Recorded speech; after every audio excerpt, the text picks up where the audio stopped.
స్మగ్లర్లు ప్రస్తుతం రెండు తెలుగు రాష్ట్రాలను షేక్ చేస్తున్నారు. ఎర్రచందనం, గంజాయి ఇలా ఏదో రూపంలో రెచ్చిపోతున్నారు. అంతటితో ఆగకుండా తమకు అడ్డొచ్చిన వాళ్ళని కర్కశంగా కార్లతో తొక్కించేస్తున్నారు. చాప కింద నీరులా తమ దందాను విస్తరింపజేస్తూ అక్రమంగా జేబులు నింపుకుంటున్నారు. ప్రస్తుతం వీరు పట్టుబడుతున్నారనుకోవాలో లేదా సమాజాన్ని భారీ ఎత్తున నాశనం చేస్తున్నారని అనుకోవాలో తెలియని $1 మిలియన్ ప్రశ్న. గజం కేవలం 4,500 రూపాయలతో 165 గజాల భూమి కేవలం 8 లక్షలు మాత్రమే. ప్రస్తుతం గంజాయి రెండు తెలుగు రాష్ట్రాల్లో భారీగా పట్టుబడుతోంది. ప్రతిరోజు ఏదో ఒక జిల్లాలో పోలీసులు వీరికి కళ్ళెం వేస్తూనే ఉన్నారు. అయినా కానీ ఈ దందా ఆగడం లేదు. అయితే ఇది పట్టుబడుతోందని అనుకోవాలా లేదంటే గంజాయి సేవించే వాళ్ళు ఎక్కువయ్యారని భావించాలా తెలియదు, కానీ ఈ తతంగం మాత్రం రెండు రాష్ట్రాల్లో జోరుగా సాగుతోంది. దీనిపై ఎన్ని కఠిన చట్టాలు తెచ్చినా, ఎందరిని జైలుకు పంపినా కానీ స్మగ్లర్స్ మారడం లేదు. ఏదో ఒక కొత్త పద్ధతిలో గంజాయిని రాష్ట్రాలు దాటించేస్తున్నారు. ఇలా యువతను మత్తులో దించి కోట్లు వెనకేసుకుంటున్నారు. అక్రమ మార్గంలో జేబు నింపుకుంటున్నారు. కానీ దేశానికి వెన్నెముకైన యువతను మాత్రం నాశనం చేస్తున్నామని భావించడం లేదు ఈ దుర్మార్గులు. రోజుకో కొత్త మార్గంలో పోలీసుల కళ్లు కప్పి తమ పని సాఫీగా చేసుకుంటున్నారు. సోమవారం అన్నమయ్య జిల్లాలో కొందరు స్మగ్లర్స్ చేతిలో టాస్క్ ఫోర్స్ కానిస్టేబుల్ ప్రాణాలు కోల్పోయిన ఘటన చోటు చేసుకున్న విషయం తెలిసిందే.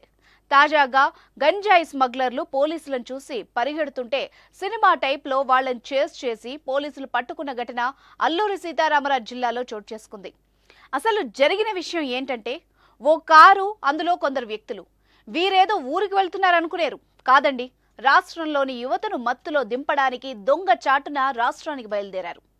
ఇదేంటి, రాష్ట్రంలోని యువతను మత్తులో దింపడం ఏంటని అనుకుంటున్నారా? వాళ్లే గంజాయి స్మగ్లర్స్. పోలీసులు సాధారణ వ్యక్తుల్లాగా ఓ చోట కాపు కాసి ఉన్నారు. ఓ కారులో కొందరు వ్యక్తులు వచ్చారు. సూటు బూటు వేసుకుని అచ్చం డీసెంట్ వ్యక్తుల్లా కారులోంచి దిగారు. వాళ్ల దగ్గరకు వచ్చిన కొందరు వ్యక్తులు కారులోంచి ఏవో ప్యాకెట్లు ఇస్తూ ఉండడం అక్కడున్న పోలీసులు గుర్తించారు. అనుమానం వచ్చింది ఆ పోలీసులకి. దీంతో వాటిపై ఒక కన్నేశారు. పోలీసుల అనుమానమే నిజమైంది. ఆ కారులో ఉన్న వ్యక్తులు గంజాయిని విక్రయించడానికి వచ్చారని భావించారు. ఇంకే ఉంది, వారి కూపీలాగే పనిలో పడ్డారు పోలీసులు. తాజాగా ఈ ఘటన ఏపీలోని అల్లూరి సీతారామరాజు జిల్లాలో జరిగింది. ముంచంగిపట్టు పోలీసులకు కీలక సమాచారం అందింది. దీంతో హుటాహుటిన లబ్బూరు జంక్షన్ కు వెళ్లారు. పోలీసులు తనిఖీలు చేస్తుండగా బరడ గ్రామం వైపు నుంచి ఒడిశా రిజిస్ట్రేషన్ గల కారు అటుగా వచ్చింది. అందులో ఉన్న నలుగురు అనుమానాస్పదంగా కనిపించారు. కారు ఆపేందుకు పోలీసులు ప్రయత్నించారు. ఇంతలో పోలీసుల్ని చూసి పారిపోయే ప్రయత్నం చేశారు ఆ నలుగురు. దీంతో అలర్ట్ అయిన పోలీసులు వాళ్లను వెంబడించారు. ఎట్టకేలకు పట్టుకుని విచారించగా కారులో గంజాయి గుట్టు బయటపడింది. కారులో 20 కేజీల గంజాయి గుర్తించి వాహనంతో గంజాయి 60,000 నగదును సీజ్ చేశారు పోలీసులు. ఇక పట్టుబడిన నలుగురు ఒడిశా మల్కన్గిరికి చెందిన వాళ్లుగా గుర్తించారు. సిబా హంతల్, రమేష్ ఖిలా, మానస్ ఖిలా, భీష్మా హంతల్గా నలుగురు స్మగ్లర్స్ ని గుర్తించి అరెస్ట్ చేశారు. పరారీలో ఉన్న మరొకరి కోసం గాలిస్తున్నారు. చేసి గంజాయి స్మగ్లర్స్ ని పట్టుకున్న పోలీస్ సిబ్బందిని అధికారులు అభినందించారు.